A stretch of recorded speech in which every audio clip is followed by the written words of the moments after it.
Et salut à tous, bienvenue à cette nouvelle émission de The Call. C'est la 8e émission de la saison 6 ou 5, je sais jamais. Et on va commencer très différemment aujourd'hui, puisqu'on commence par une interview musicale. Oui, effectivement. Avant de commencer, on va peut-être faire un petit tour de table, parce que y a des nouveaux arrivants, comme chaque semaine. Cette année, The Call, c'est quand même un truc incroyable, hein. Ouais. Le nombre de personnes qui arrivent et tout. L'année dernière, on était 4, hein, si jamais. Ah oui, d'accord. Okay. Alors, parmi les nouveaux, il y en a un qui est derrière moi et que vous allez pas entendre parce qu'il refuse d'avoir un micro, qui est Florian, qui est là comme ça. Voilà. Ouais, Bon, bah, bonjour Florian.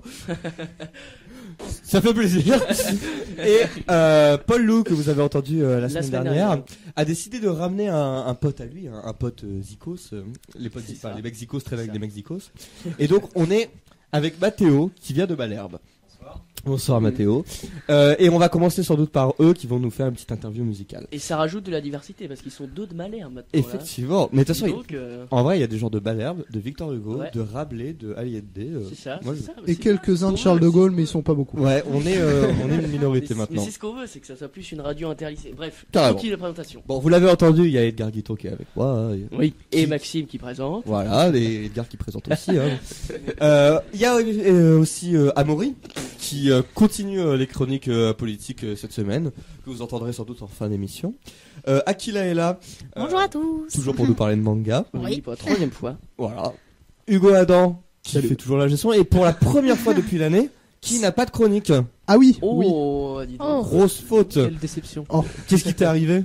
Bah écoute, la flemme d'écrire. Mais on t'a dit qu'il fallait commencer à improviser, tu vois. Ouais, mais l'histoire de ouf, Tu vois, ce matin, j'ai commencé à écrire un truc qui devait être improvisé. Ouais. Puis j'étais tellement confus dans mes idées que je me suis dit, faut que je l'écrive, tant pis pour cette fois. Oui, bon, Et la semaine prochaine, je promets du lourd. Mais si Très, t'improvises, très t'as pas à lourd, écrire. d'accord. Quoi? Si t'improvises, t'as pas à écrire. Bah oui, mais si j'improvise, j'arriverai pas à mettre de l'ordre dans mes idées.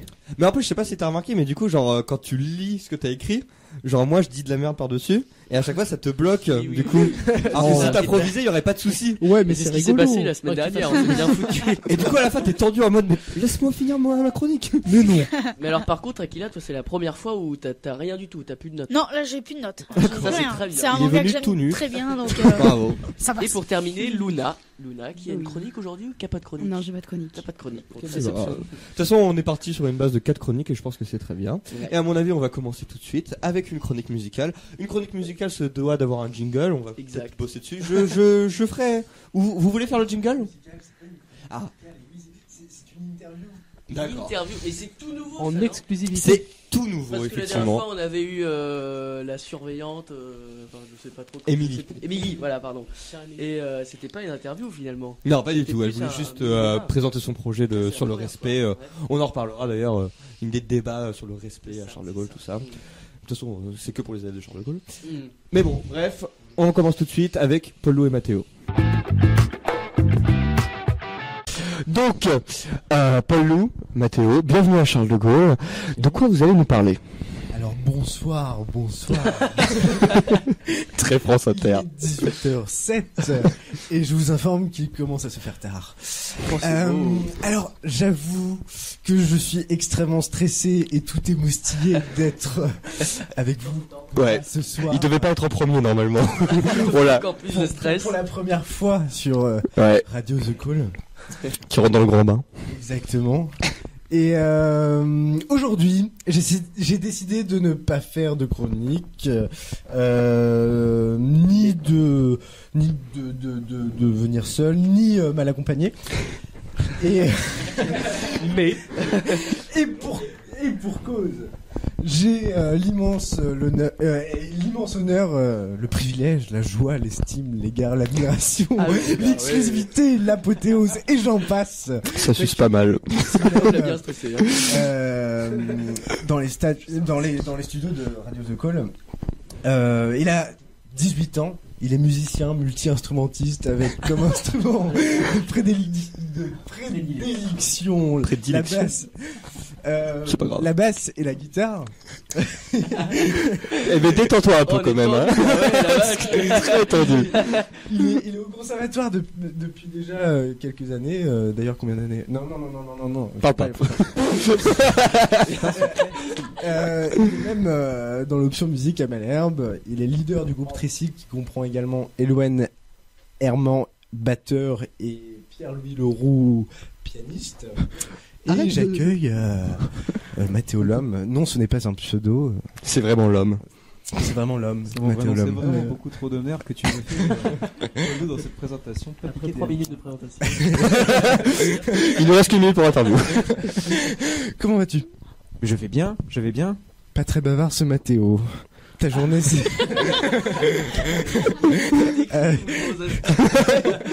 Me relance de fou. Alors, pour commencer cette interview, un mot sur l'actualité. Johnny est mort. Johnny, bah oui. Et, oui, tout à fait. Et des réactions par rapport à ce décès lié à un cancer du poumon.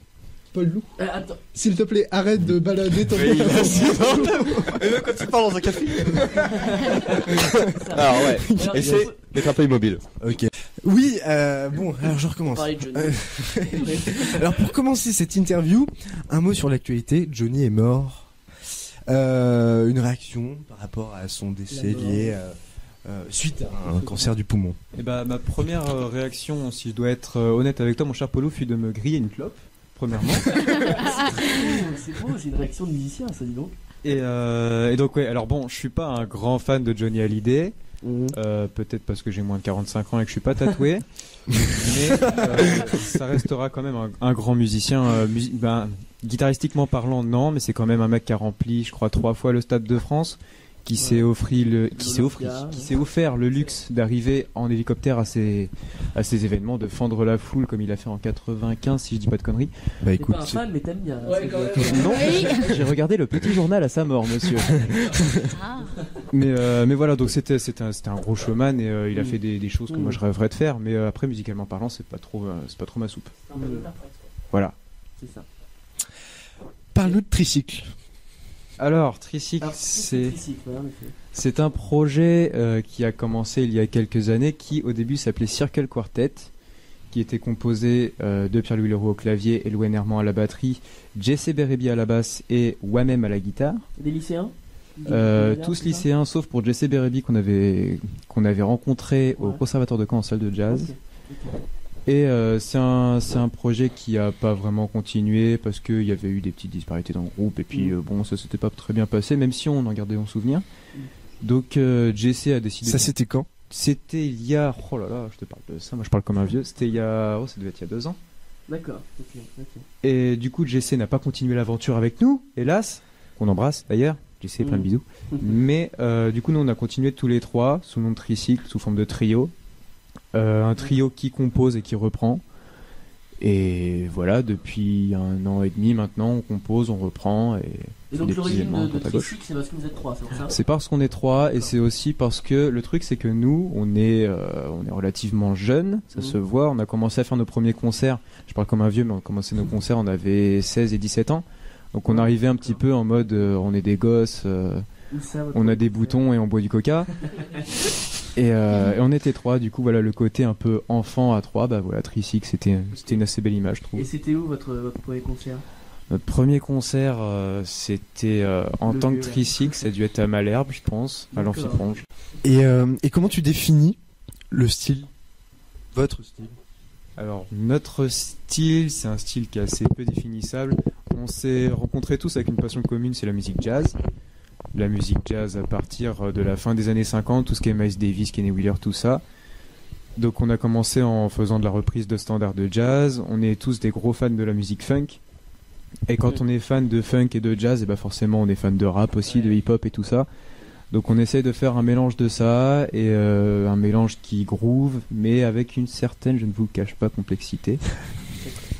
Mais pas une complexité qu'on recherche, mais c'est plus voilà, c'est un résultat et c'est assez peu définissable, c'est assez hybride et je vous invite à écouter. D'accord. Et toi Paul Lou, tu nous en avais parlé la dernière fois, c'est que tu as aussi un groupe Comment ça s'appelle? Cold Fever, c'est ça? Ouais, exactement. Et alors, c'est quel type? C'est quel type de musique? Quel style, Ouais, quel style, pardon. Non, oui, quel genre, Ouais. oui, je pense qu'on peut définir, simplement rock. Mais D'accord. après, Ah oui, je croyais que maintenant, c'était un peu qu'est-ce pareil. que le D'accord, rock? non. Ok. Je sais pas, on peut dire pop rock peut-être. Je sais pas maintenant, je sais D'accord. plus. Enfin, il y a plus vraiment de style maintenant, Ouais. de toute façon, dans la Hmm. musique. Je pense actuellement. Ouais. Et moi, je voulais te poser la question justement. Mathéo, est-ce que tu as des on parlait de cancer du poumon. Est-ce que tu as des petits rituels avant tes concerts? Voilà. Avant tes concerts. Vous allez me prendre pour un fou, mais mon premier rituel avant les concerts est de me laver les mains. Parce que j'aime beaucoup avoir les mains douces et qui Ouais. sentent bon pour jouer. J'aime ça. Pour caresser ta basse, C'est ça. ta jolie basse ou ta jolie guitare. Je dis que j'aime à ma basse aussi. Voilà. C'est un bout de bois, mais elle me comprend. Ouais, Et puis je fume une clope, et puis je me détends, et puis je pense d'accord, ok. je pense à des gens que j'aime, et puis voilà, j'essaie de me détendre un maximum, et puis voilà, quoi, y a pas vraiment grand chose de plus. Et pendant le concert, moi je voulais savoir est-ce que ton cœur danse la Macarena? Toutes ces questions sont comme ça? On a des questions, ouais. Non, et je t'assure qu'on a installé une ambiance d'interview, mais très calme pour avoir une musique de fond. Ouais, bah on en mettra une, on mettra un petit tricycle posé, Voilà, quoi. exact. C'est ambiance un peu chelou ou Non, mais on est sur une interview très très calme. Ok, on se pose... Au moins il bouge pas Attends, comme ça. la question était assez pertinente. Moi, je Paul, trouve ta aussi- question. Oui, Ton cœur? ton style la Macarena. Pour les gens qui me connaissent, qui savent que ma perditude est totale, voilà, je suis quelqu'un de très moustachu dans la vie. Je danse la Macarena, que c'est mon petit côté hispanique. Bravo. Waouh, qu'est-ce qui se passe? Je me barre 5 minutes et vous faites ça? Vous êtes des malades? Est-ce que t'as posé ma question? Justement, je t'attendais. Ah, merci. Donc là, j'allais te poser cette fameuse question que je trouve très intéressante. Forcément, elle vient de Maxime. Oh là là, mais. Il fait que ça, hein. En fait, c'est ça. Sur le bureau. Est-ce que vous n'avez pas peur de souffrir de votre trop grande intellectualité musicale? Il faut faire introduction, rédaction, conclusion. Synthèse. Elle est compliquée cette question. Alors, est-ce qu'on a peur de souffrir d'une trop grande intellectualité musicale? Non. Bah, vous êtes courageux. Parce que, je vais vous dire pourquoi. C'est parce que notre musique, je pense parler au nom du groupe, ils ne sont pas là avec moi ce soir, mais je pense parler au nom du groupe en disant que notre musique est au service de la sensation et du ressentiment. On fait des choses qu'on entend, on fait des choses qu'on ressent. Pierre-Louis a écrit par exemple un magnifique morceau suite à un accident de voiture. Tout le monde va bien, mais c'est un morceau qui prend énormément aux tripes. C'est un morceau qui est assez complexe parce que Stromae vous a plagié d'ailleurs, non? La recherche exactement. Ouais. Le salaud, il a fait des millions avec ça. mais voilà, il y a des grosses phases de recherche sur nos morceaux théoriquement parlant, tout ce qui est autour de l'harmonie et du rythme, ça on s'en cache pas. Mais c'est vraiment de la musique qui est au service de la sensation. On essaye soit de raconter quelque chose, soit de poser une ambiance quand on écrit un morceau et surtout quand on l'interprète. Mais du coup, vous avez pas peur que ça devienne énormément une musique vraiment de concert, où les gens ils vont aller au concert et ils vont se prendre un truc énorme dans la gueule parce que effectivement c'est hyper impressionnant, mais que par contre, genre si vous sortez un album, les gens soient peut-être pas capables de l'écouter parce qu'ils auront pas assez les clés pour l'écouter, quoi. Et je vous laisserai libre cours d'essayer puisque nous passerons au studio 667 au cours des vacances de Noël. Afin de sortir un prochain album au courant février. D'accord. Exactement. Ouais, bien joué. Moi, je m'y attendais pas. Je m'attendais à une vraie réponse. Hein. Et justement, des concerts de prévus? Alors, il y aura un concert de prévu qui sera au El Camino le 29 décembre, avec une première partie de 3/4 d'heure par un élève de Ismaël Traoré, qui est un pianiste incroyable, qui était professeur chez Cultura avant. Qui est un élève qui fera une première partie de 3/4 d'heure en piano solo et ensuite nous on fera 1h30 de set là-bas. Ok, génial. J'ai une question si jamais Paul Lou, sauf si tu veux en poser une. Moi je me pose une question, c'est est-ce qu'il y a un truc particulier à Caen au niveau de l'effervescence musicale chez les jeunes, quand tu vois tous les jeunes groupes en fait qu'on a à Caen, est-ce que c'est quelque chose de particulier à Caen ou est-ce que dans toutes les villes il y a cette floraison de... Alors il y a énormément de jeunes qui font de la musique partout en France, ça c'est pas nouveau. Après il faut savoir que Caen a toujours été un peu à la pointe de ce truc là, il y a eu Alors ici on a Radio The Call, mais à une époque il y avait la radio UHT à Caen, qui était parmi les premières radios libres de France, parce que c'était à une époque où si on avait un poste de radio clandestin, on pouvait finir en tôle. Et à Caen ils avaient pas peur de ça, et du coup à Caen il y a eu pas mal de radios pirates à une époque, il y a eu pas mal de jeunes groupes qui ont évolué. On a la chance d'avoir une très bonne option musique au lycée Malherbe qui forme beaucoup de gens. Tout part de lien avec Malherbe. le conservatoire, souvent, c'est ça? Il y a le conservatoire de Caen aussi qui a un pôle jazz qui est absolument génial, qui forme à la musique jazz au sens classique du terme, mais aussi au sens plus moderne. Donc voilà, je pense qu'il y a pas mal de musiciens à Caen qui vont bientôt émerger. Il y a eu Fakir récemment, il y a eu Orelsan et Gringe. Ouais. Peut-être qu'il y aura Cold Fever et Tricycle plus tard. Dans un niveau intermédiaire, il y a les Gothies, Voilà. Wayfield, C'est ça, c'est quand même un truc de ouf. Moi, je trouve c'est impressionnant. C'est vrai. Alors que on sait, et les musiciens à catégorie professionnelle le savent, que Caen est le public le plus pourrave de France. Ah bon, pourquoi? Et personne ne le sait. Mais On a du mal à être satisfait. Caen est vraiment réputé pour être le public le plus pourrave de France, et c'est pour ça d'ailleurs qu'on peut remarquer que la plupart des grosses tournées internationales, s'il y a une date en France, elle commence à Caen. Pour passer le pire d'abord. Pour passer le pire d'abord. C'est pour ça d'ailleurs qu'on a eu l'occasion d'avoir les Wailers au Cargo. C'est ouf. Bob Marley qui ont commencé leur tournée à Caen. D'accord, ok. On a de la chance, hein, vraiment. Il y a une exigence. Ouais, mais c'est ça. Étant donné qu'il y a peut-être une exigence du public, il y a une volonté de proposer un truc cool, et ce qui fait que du coup, il y a plein de groupes cool qui naissent. D'accord. C'est fort Je pensais pas que ça serait aussi différent, parce qu'en théâtre, je sais que le théâtre de Caen et les autres petites compagnies sont très contentes du public canet, justement. Parce qui est plus motivé peut-être qu'en musique, du coup, je savais pas. Ouais, après, c'est vraiment. C'est différent. C'est pas les mêmes classes sociales. Ouais. Ouais. Oui. D'ailleurs, Edgar, je suis allé voir la flûte enchantée. On en reparlera. Ouais. Pendant ta chronique théâtre, on en parlera. Et alors, ce qu'il faut savoir, c'est que Mathéo a une expérience personnelle, déjà musicale. En solo, tu as déjà joué avec de multiples personnes, et je voulais te demander quelle est ta rencontre la plus marquante musicalement parlant. Voilà. Ma rencontre la plus marquante musicalement parlant, ça a été Maceo Parker, qui est alors il y a 3 musiciens très connus qui sont Fred Wesley, Pee Wee Elvis et Maceo Parker, qui était la section de cuivre de James Brown à l'époque où ça tournait beaucoup, qui ont écrit les plus gros morceaux de James Brown. Et suite à de grosses engueulades avec James, qui était une pourriture finie. Un maniaque du contrôle, non? C'est ça. Ces 3 musiciens-là ont décidé de faire une section à eux-mêmes, avec le grand Jerry Preston à la basse d'ailleurs. Et ils continuent de tourner un peu partout dans le monde, pas tous les 3, mais ils continuent de tourner. Et Maceo Parker est passé sur Paris un soir, et j'ai eu un coup de fil, et puis on m'a dit voilà, est-ce que tu veux jouer avec Maceo Parker? J'ai dit ouais. Ça fait rêver, hein. Et j'en ai pris plein ma gueule pendant toute une soirée, et c'était absolument génial, je me rappellerai toute ma vie. Tu vois que ça sert à quelque chose les téléphones, Edgar? Je suis complètement d'accord. D'ailleurs, parle-nous, un des derniers concerts que tu as fait, c'est à la fermeture Éclair. Oui, en effet. À quelle occasion? Alors ça, c'était à l'occasion d'un festival auquel vous êtes peut-être allé, qui était Sous-Culture, un festival sur Caen, sur toute la culture hip-hop, le graphe. Il y a eu des conférences à l'université. Et la soirée de clôture s'est passée à la fermeture Éclair, où il y a eu plusieurs concerts de plusieurs musiciens de rap. Il y avait Le Bournob, un rappeur parisien, il y a eu Download, il y a eu Alma et Neko, qui sont un duo de rappeurs canés un peu à la Gringe, qui sont vachement sympas, qui jouent trop bien. Et du coup, Tricycle a été invité à faire la partie open mic. Donc un open mic, pour ceux peut-être qui ne connaissent pas sur les grandes ondes de Radio The Call, c'est un DJ qui passe des sons, et voilà, le micro est ouvert et tout le monde peut poser ses textes dessus. Et ils se sont dit, plutôt que de mettre un disque qui tourne, et ben on va mettre des musiciens qui buffent.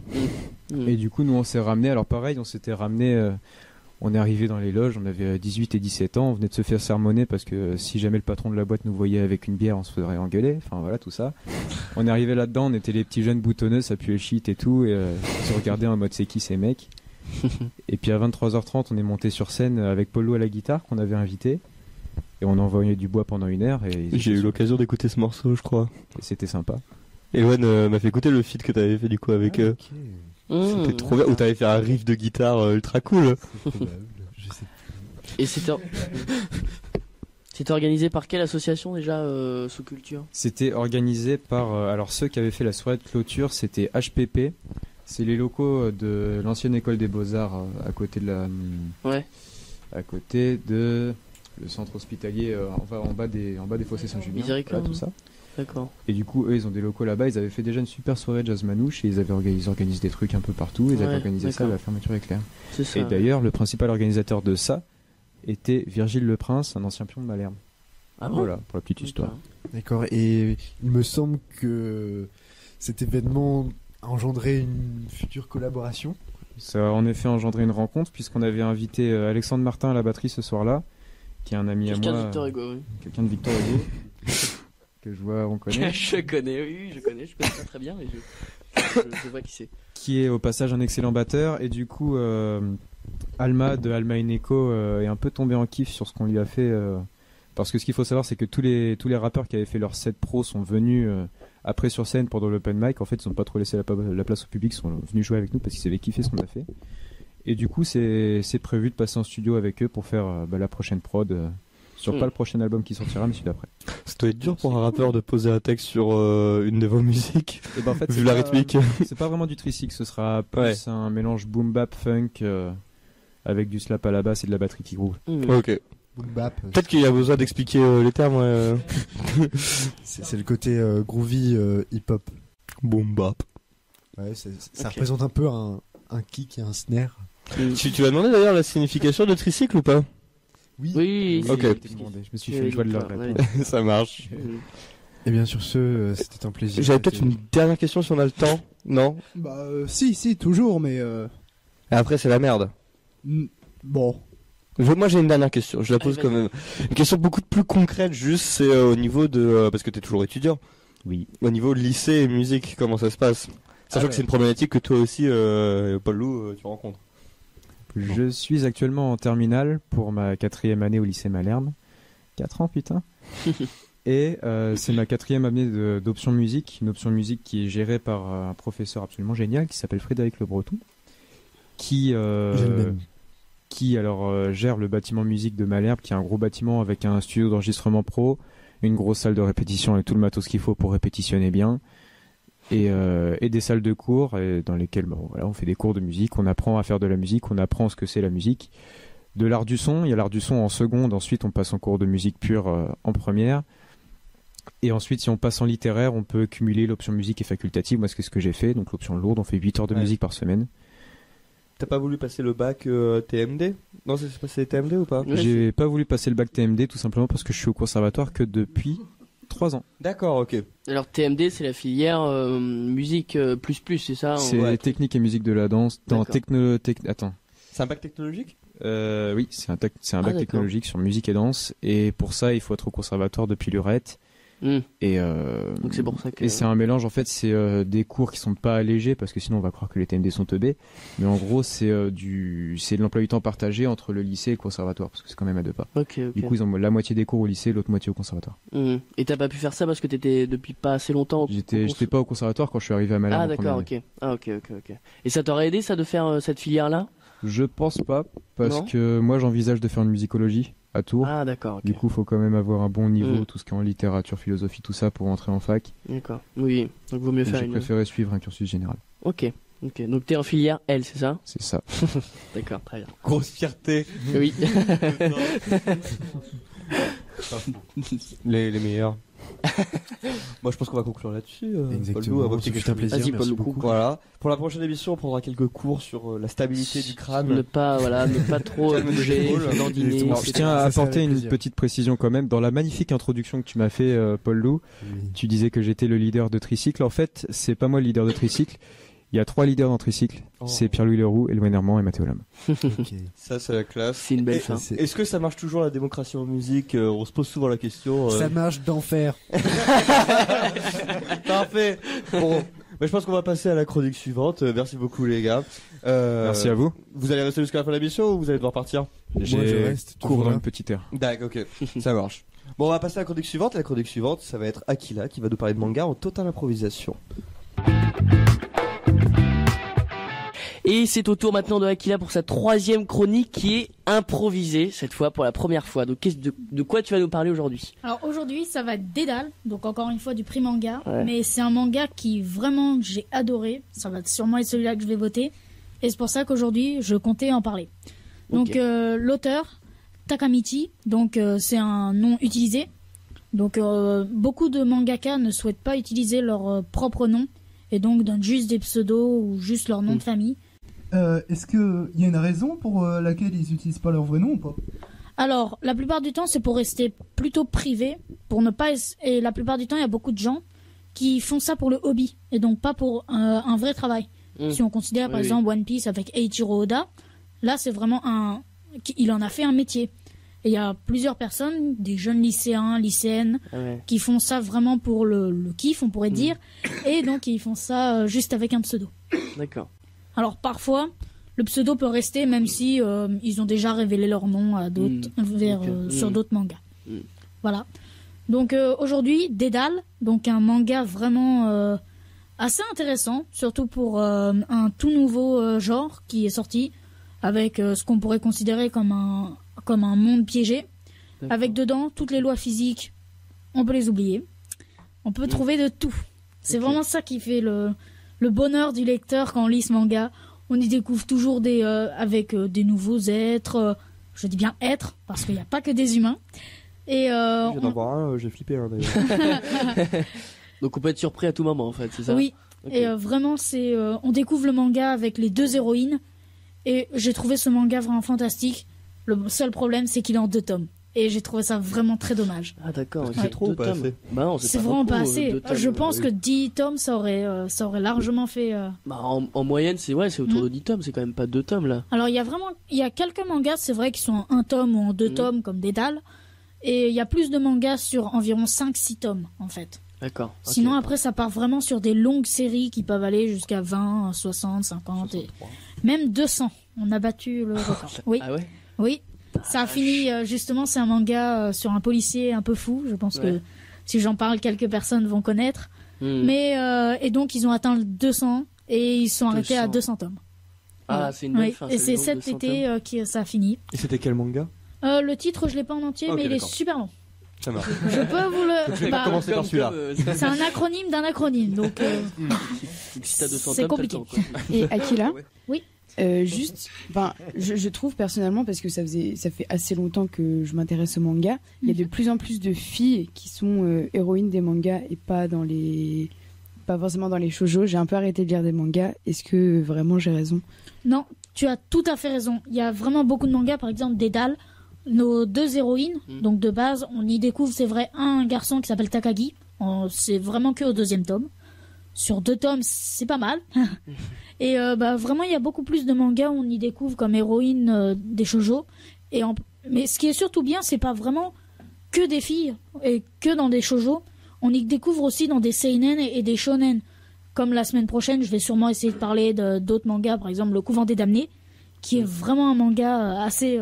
il est un peu violent, c'est vrai, mais il est vraiment pas mal. Et je le conseillerais pas à tout le monde, mais ça peut faire plaisir. Est-ce que c'est pas lié... Excuse-moi, pardon. Oui, est-ce que c'est pas lié au fait que l'écriture du manga s'est ouvert aux femmes récemment? Oui, au départ, c'est vrai que les mangas se résumaient surtout à shonen, baston, et il n'y avait pas beaucoup d'histoires développées. Mais ces derniers temps, il y a de plus en plus d'idées, de nouveaux thèmes et autres qui sont vraiment développés. Les mangas au départ s'inspiraient beaucoup de romans que l'on peut voir, par exemple Les Misérables qu'il y a eu sorti en manga, par exemple. C'est vrai. Oui. Il y a même au lycée, il y a Le Rouge et le Noir de Stendhal en manga. Ah ouais, il y a pas mal de mangas qui sont inspirés de romans. Il y a Mélenchon en manga. Non, ça je crois pas. Mais vraiment, il y a de plus en plus de mangas qui sortent dessus et il y a une sorte de diversité. Les mangas, ils sont un peu plus ouverts maintenant. Et vraiment, c'est cette originalité qui a sûrement démarré avec One Piece.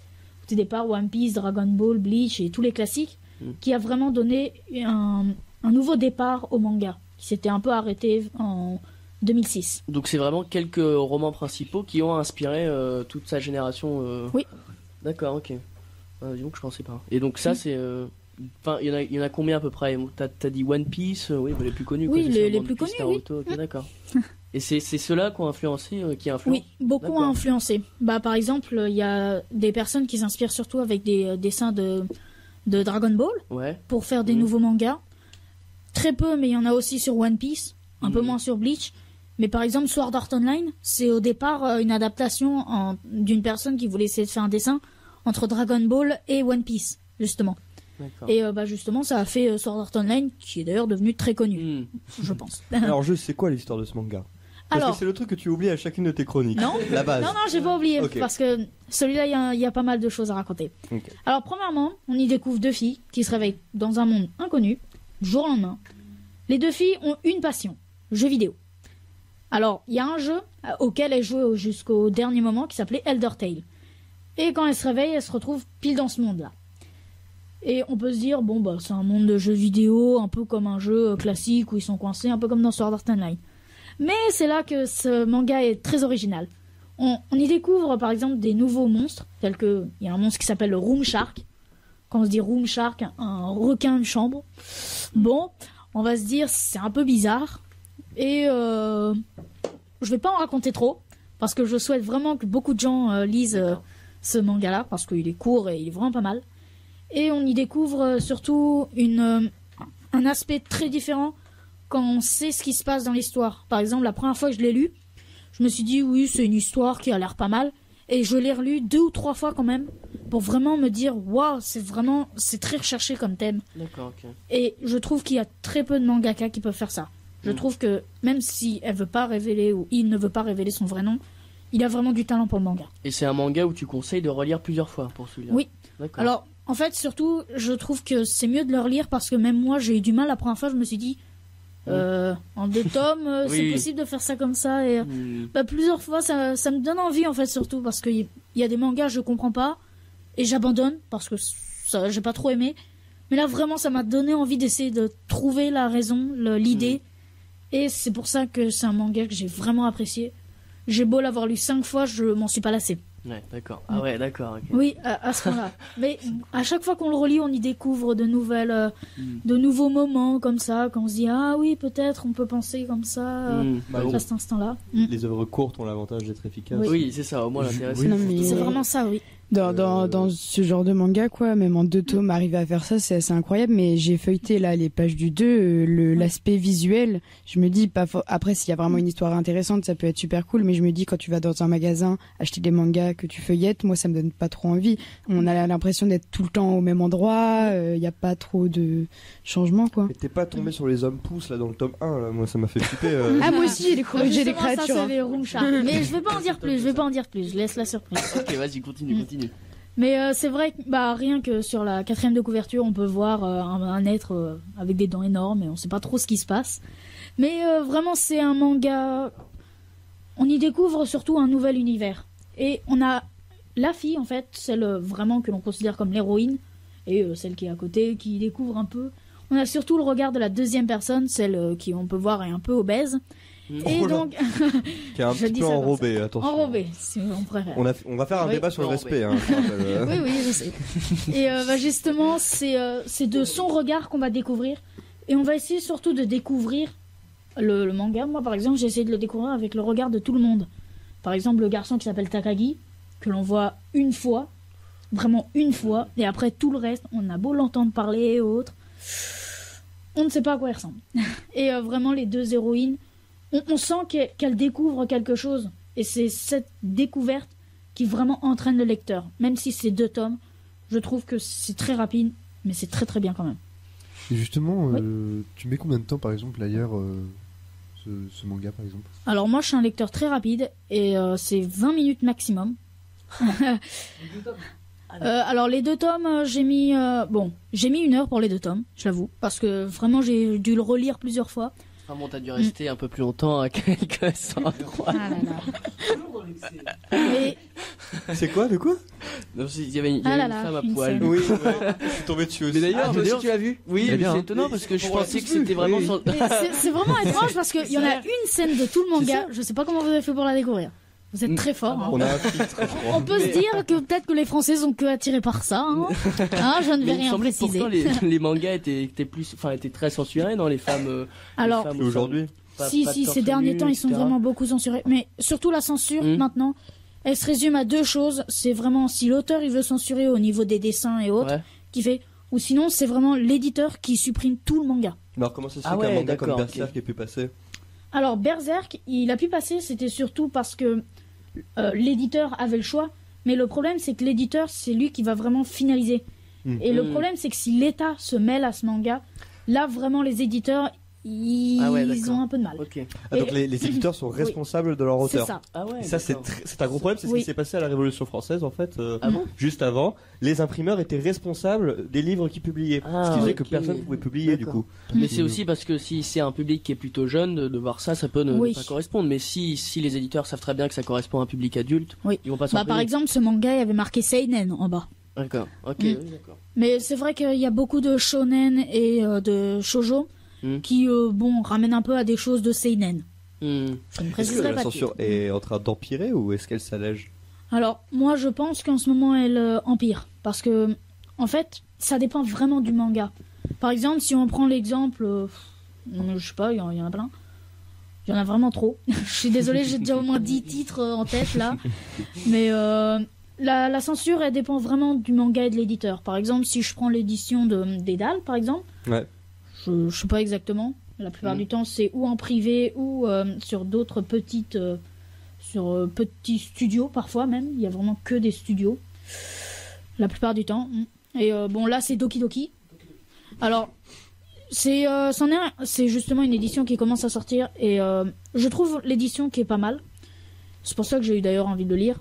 Et la censure au niveau chez Doki Doki, elle est pas très respectée, on va dire. C'est vraiment libre et il laisse vraiment bien faire l'auteur. Mais si on prend l'exemple avec par exemple je sais pas Sword Art Online, là la censure elle a été vraiment bombardée à fond quoi. Il y a au moins sur le manga l'auteur il avait même dit il a dû changer 6 fois au moins 3 tomes pour pouvoir faire plaisir aux éditeurs. Et en fin de compte être quand même critiqué par le public. Il a pas eu beaucoup de chance. Et je trouve que pour moi la censure elle s'aggrave beaucoup trop.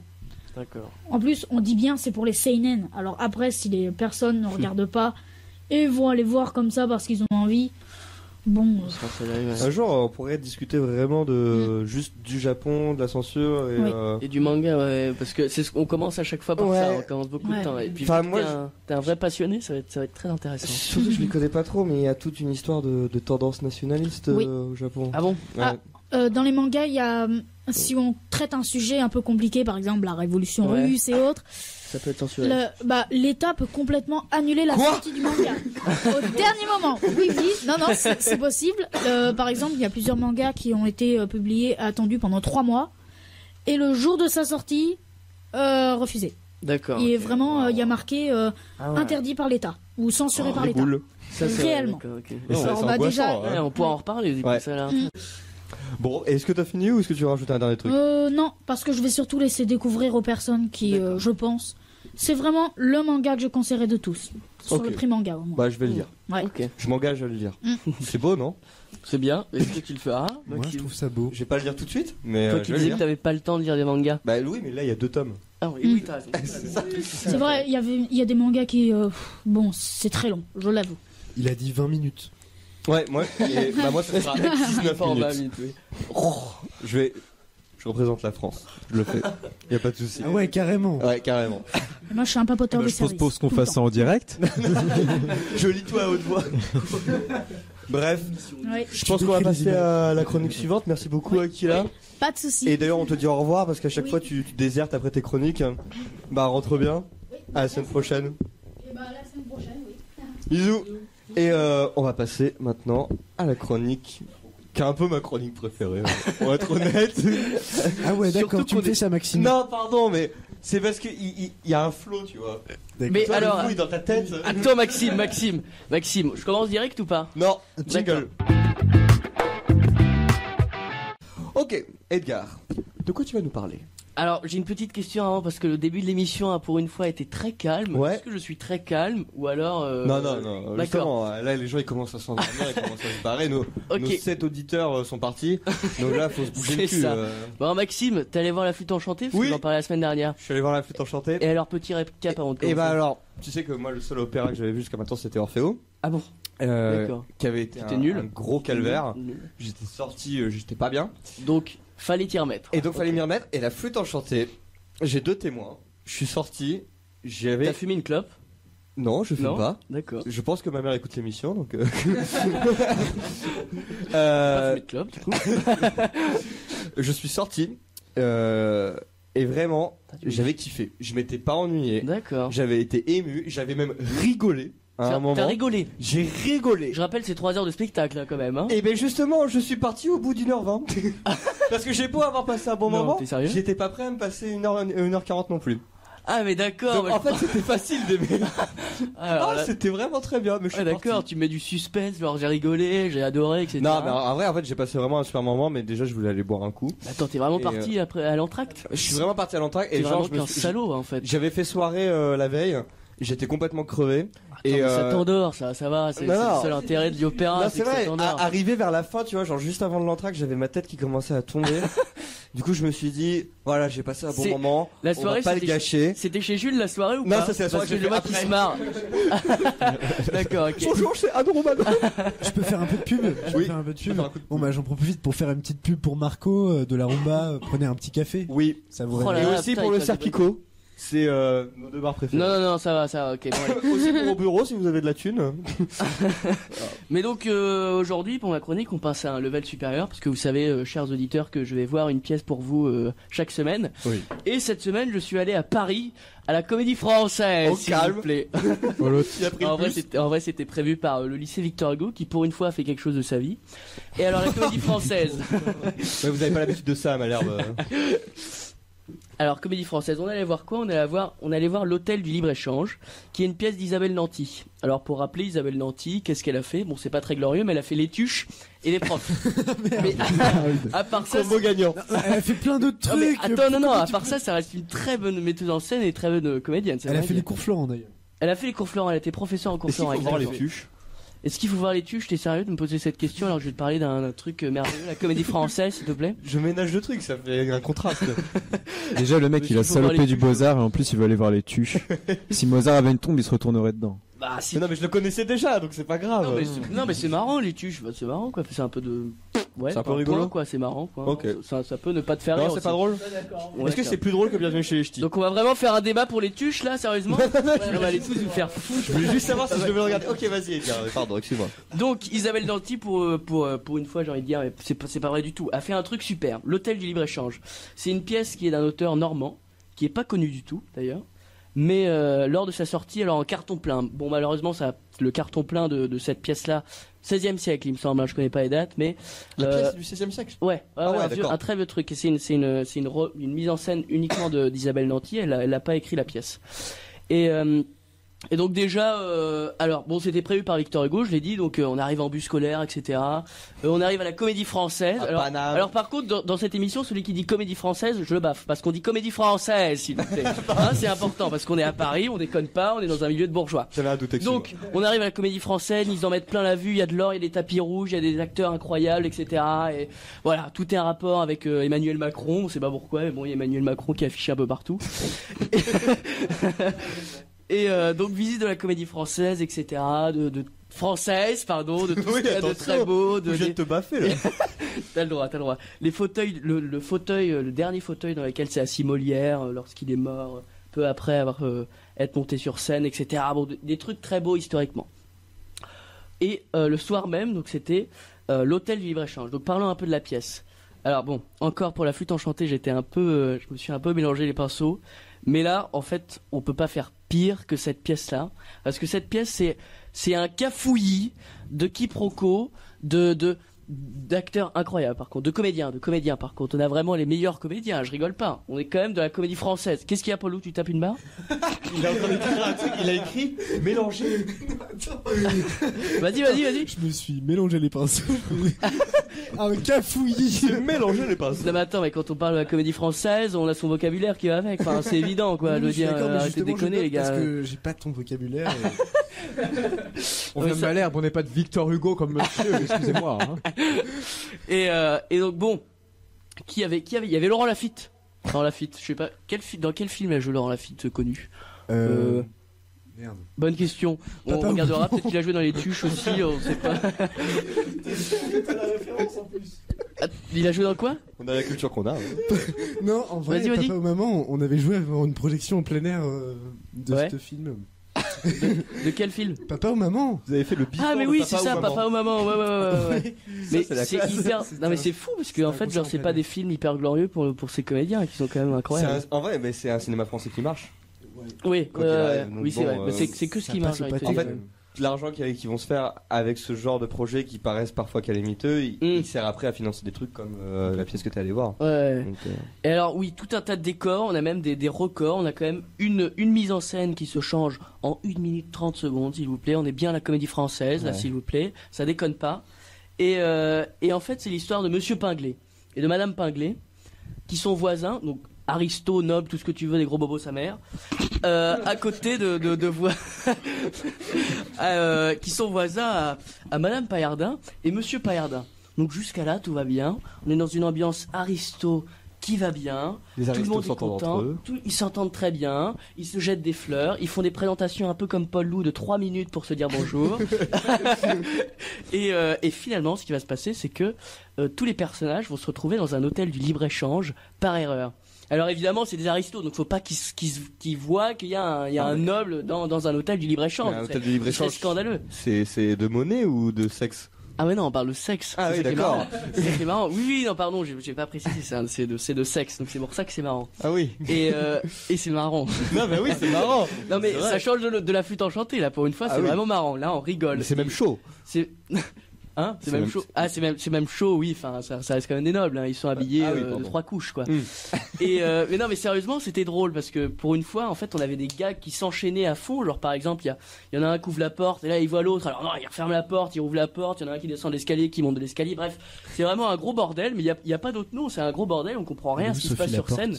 Mais c'est marrant à moment parce que qu'est-ce que t'as dit, Paul Loup? Elle est où, Sophie Laporte? J'ai pas compris.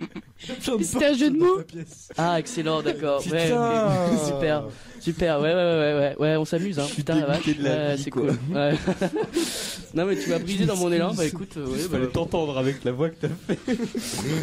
Bon, Edgar, on oublie ça, on passe l'éponge. On passe l'éponge, ouais, bah je suis plus très motivé. Du coup, voilà, la pièce était hilarante, on s'est vraiment trop amusé. Non, mais vas-y, reprends. Non, mais en vrai, j'ai quasiment fini parce que cette pièce de l'hôtel du libre-échange, c'est il y a pas d'histoire en fait, il y a quasiment pas d'histoire, c'est 5-6 personnages qui se retrouvent dans un hôtel du libre-échange et la mise en scène d'Isabelle Nanty fait que bah, c'est marrant quoi parce qu'il y a plein de quiproquos etc. Mais est-ce que ça raconte quand même quelque chose de profond? Ça raconte alors mais c'est négatif, c'est-à-dire qu'un menteur peut gagner.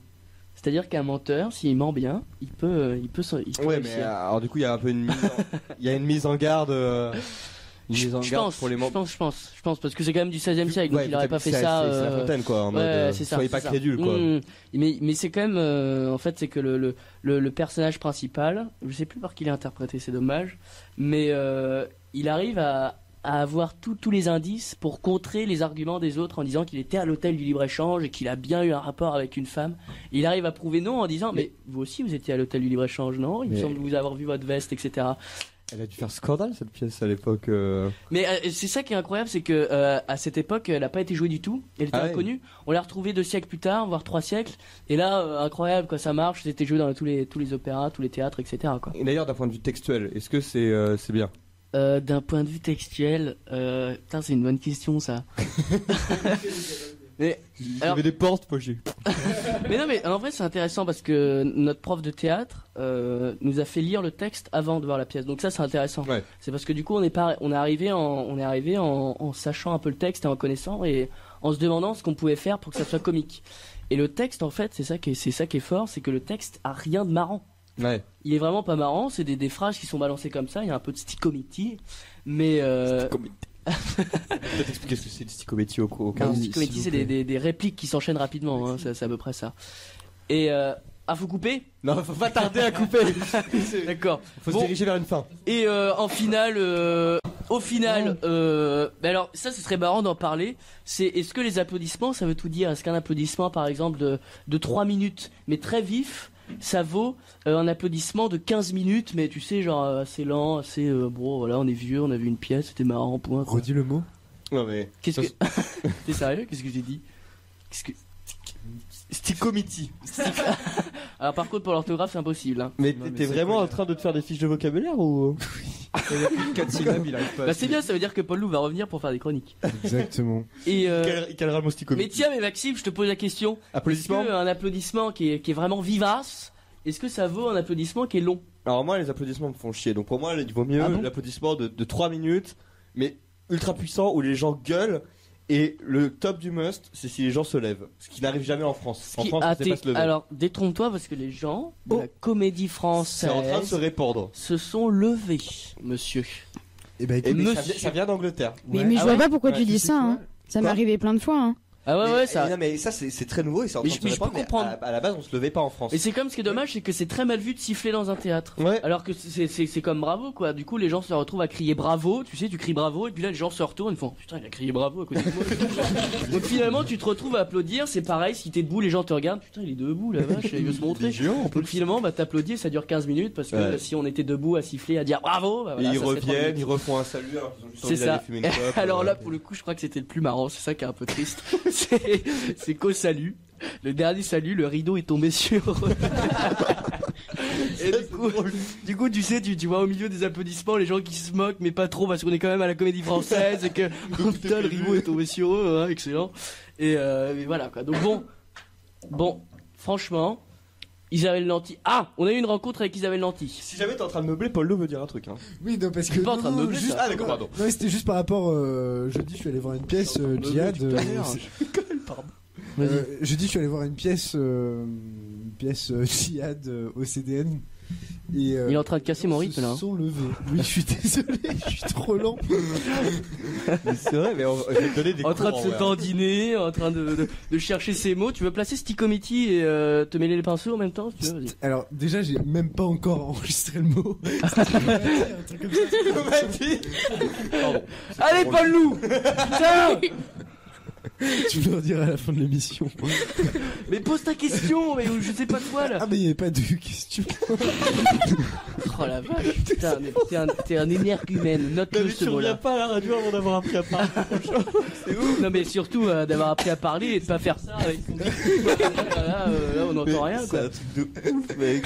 Ça fait partie de ma personnalité. Mais c'est parce que t'es chiant ta personnalité. C'est parce que t'es tendu ou parce que t'es trop détendu? Mais tu sais, on l'a tendu Maxime parce qu'on l'a passé en premier alors qu'on lui avait dit il passe en troisième et voilà quoi, on a perdu Paul Lou. En dernier, il sera détendu. En dernier et du coup tu passes pas parce que je passe trop de temps sur ma chronique. Tout le temps. Donc oui Edgar, qu'est-ce que tu disais? Qu'est-ce que je disais? Le but quand même, c'était de voir la pièce. Non, de visiter la Comédie Française, de voir la pièce, et de rencontrer Isabelle Nanty. Et alors, tout se passe bien, on voit la pièce, etc. Et là, la prof est hyper contente, elle nous fait putain, on va rencontrer Isabelle Nanty, c'est excellent, etc. Attendez-vous. Isabelle, s'il vous plaît, arrive en peignoir, avec des baskets, mais alors pas du tout coiffées, genre en mode bas les couilles. Elle nous dit bonjour, elle prend une photo et elle se casse. Donc c'est-à-dire... Zéro dialogue. On a envoyé des tonnes de mails en disant ouais, ce serait possible d'avoir, je sais pas, 2-3 mots sur la pièce, des questions, etc. Mais rien à foutre, mais vraiment rien à foutre. Donc c'est un peu l'ambiance de la Comédie Française. C'est t'arrives, tu poses tes couilles, attends, il vient de prendre une photo, mais ça va pas du tout quoi, j'ai pas le temps quoi. Et vraiment, un peu déçu. T'es trop passé en mode Fabrice Lucchini, mec, ça me fait trop marrer. mais un peu déçu quoi, parce que du coup tu vois une pièce monstrueuse. Tu vois Isabelle Nanty dans Les Tuches, oui, bah c'est l'exemple des Tuches, oui, tu vois une femme qui a l'air excellente, une comédienne avec ses yeux globuleux, là, tu te dis putain, elle va être marrante elle. Et finalement, tu vois quelqu'un qui est dans la vraie vie un peu chiant et qui a pas le temps, et du coup t'es déçu. Ouais. Ça finit toujours comme ça. Hein. T'es en train de meubler là? Non. Si tu m'as. En fait, j'allais commencer à dire un truc et je me suis dit ça va créer des histoires, mais j'allais dire que c'était un peu comme toi et tout. Ah bon? Non mais ouais, genre il est tout le temps là et tout. Et bah vas-y, non, attends, vas-y, on finit. T'as commencé ta phrase. Vas-y, meuble. Non, par contre, en vrai, on a combien de minutes d'émission juste? Là, on peut encore. Quelle est une chronique? Ah bah je peux meubler comme dit Maxime. Non mais parce qu'en vrai, moi de base je voulais faire une chronique. Mais moi j'aimerais bien faire un petit teasing. Ah bah vas-y, fais un teasing ça. Bah c'est juste parce que c'est à la fin de la chronique théâtre. Vas-y, bah la semaine prochaine je vais sûrement faire une chronique théâtre aussi parce que demain je vais au Havre.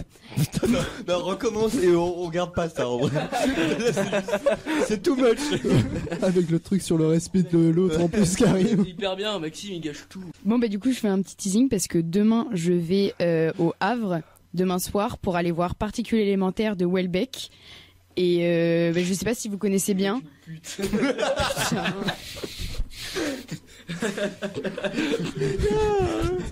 Vas-y.